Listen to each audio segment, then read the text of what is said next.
এই ফেসবুকে পুলিশ প্রশাসন বলেন, অন্যান্য প্রশাসন বলেন, কিছু কিছু ব্যক্তিগতভাবে এই নবম পে স্কেলের ব্যাপারে অনেকেই স্ট্যাটাস এবং পোস্ট দিচ্ছেন। কাজেই আমরা যদি এখনও যদি ঘুম যাই, আমরা যদি এখনও নবম পে স্কেল বাস্তবায়নের দাবি সচ্ছের না হই, তাহলে সরকার বাহাদুর কোনোদিন দেবে না।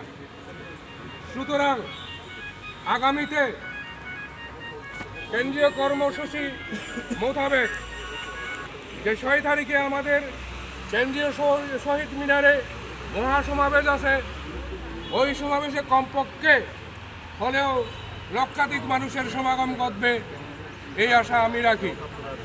এই জন্যে আমাদের 5 তারিখ পর্যন্ত যদি কেন্দ্রীয় থেকে কোনো কর্মসূচি পরিবর্তনের কোনো আভাস পাওয়া না যায় এবং দিক নির্দেশনা পাওয়া না যায়, তাহলে 5 তারিখ আমাদের এখান থেকে ঢাকা কেন্দ্রীয় শহীদ মিনারের উদ্দেশ্যে রওনা দিতে হবে।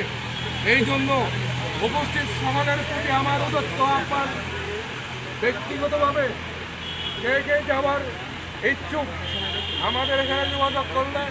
কারণ আমরা যদিও বা বলি যে ঢাকার উদ্দেশ্যে রওনা দেব, এখন আমার ক্যাপাসিটি হচ্ছে মনে করেন 70 জন।